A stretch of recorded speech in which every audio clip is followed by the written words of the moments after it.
Welcome to Talking Giants player profiles and projections. Giants second-year cornerback Darnay Holmes, 5'10", 195 pounds, 23 years old, was a fourth-round pick, 110th overall out of UCLA in the 2020 NFL Draft. As a rookie, started. Now, he missed 4 games, basically 5, though. He only played 3 snaps versus Washington before taking out of that game. 30 tackles, 1 interception, half a sack, and 2 QB hits, which are some kind of, you don't see cornerbacks with those numbers all the time. Advanced stats, opposing QBs were 33 of 44 against him, so 75%, 339 yards, 0 touchdowns, 1 interception, giving up 3 catches and 30 yards per game, and we're going to come back to that number. Justin, Darnay Holmes is a rookie, a lot like Sterling Shepard that we talked about, a rookie who had a good rookie year, nothing spectacular, but a good rookie year, especially at a position the Giants have struggled at with nickel corner. But they also, they drafted someone in Aaron Robinson who is going to be fighting to take reps from Darnay. That being said, I do think Darnay wins that job, and I'm excited to see how Darnay Holmes grows in a scheme that plays more man. I mean, let's not forget, that was his first year playing nickel corner. He played outside in college. Now, we knew he'd moved to nickel, but that was his first time playing it, and it was just nice to see a guy who understood how to play defense from that spot where we haven't gotten that in years past. Yeah, it's a great point. And let's start there, and we'll start really positive with Darnay Holmes and then maybe kind of deconstruct this a little bit further. The Giants in years past before 2020, granted, we had a very good defense coordinator in there too who knew what he was doing, but the Giants in years past have lost games because of their slot corner.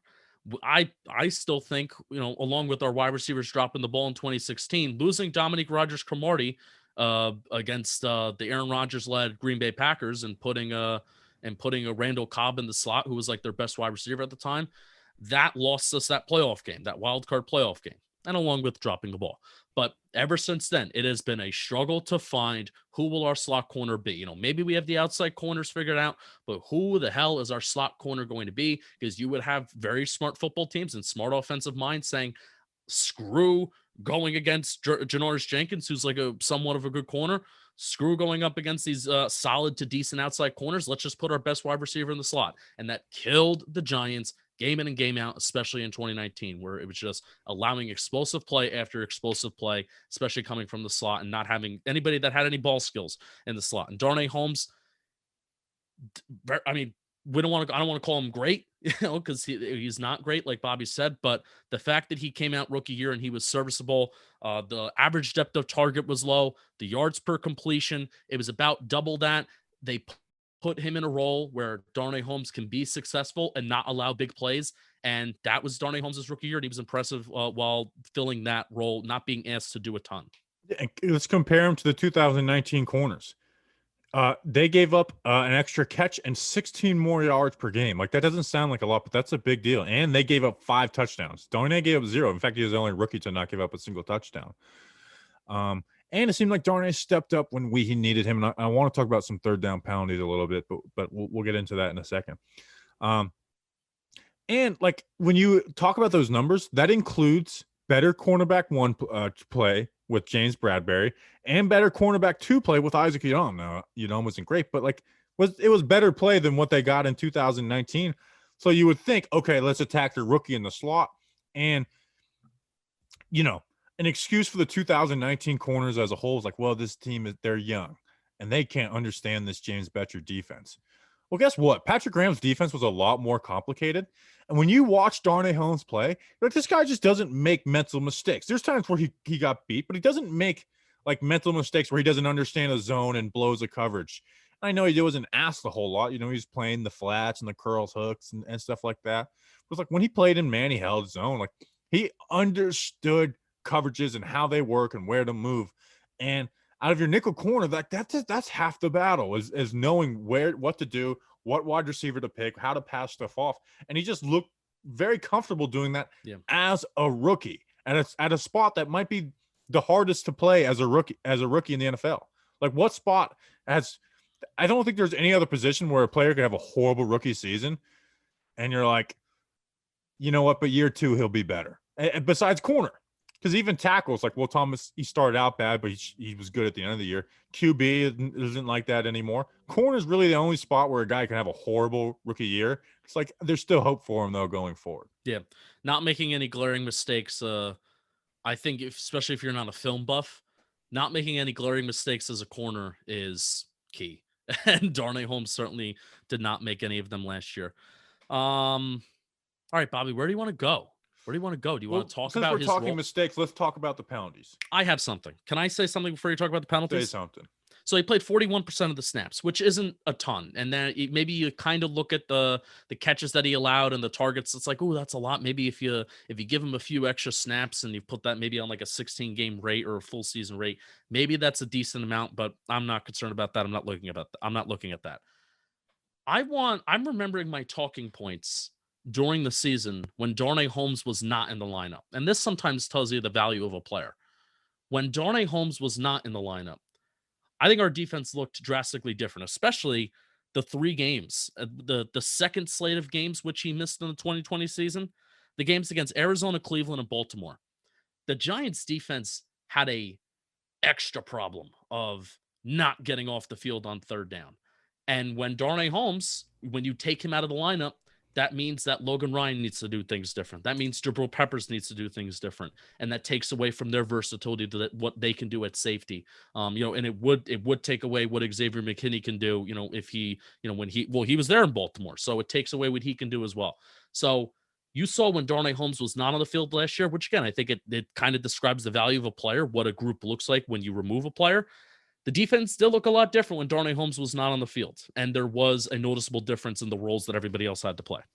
Yeah, and you brought up like yards given up, like a lot of a defense that was built on stopping big plays. A lot of it was like, hey, we are giving them that underneath stuff, So Right. it's like Darnay Holmes is the closest receiver. He gets, Alex Smith throwing it to the flats and a receiver getting 5 yards after the catch. It's like, well, that goes on Darnay, but it's like Darnay didn't not do his job on that play. Yeah, But that's let's why talk about the bad, that's and we'll get back into the good. yeah. 5 penalties, and every single one of them was costly. So Dallas, week 17, he had a defensive holding. It stopped an Xavier McKinney interception, and it was a penalty. Like that was definitely a penalty. Like that's bad. Can't have that. Now Cincinnati at the end of the game, It was BS. 3rd and 10, breaks up a pass. They call pass interference in the end zone. They get the ball to 1 yard line, score the next play. They almost could have won that game. But that was a garbage call. Like there's ticky-tack calls, which are some of these next ones are. That one was a garbage call. He did not make contact. Boyd had reached out, and that game was awesome, by the way. Darnay Holmes stepped up big for Cincinnati and Tyler Boyd, who was one of the best slot receivers in the NFL. Yeah. Garbage call. Seattle, a 3rd and 15. Yes, it was a bad one. So there's 2. Philly, they called him a pass interference on a 3rd and 4.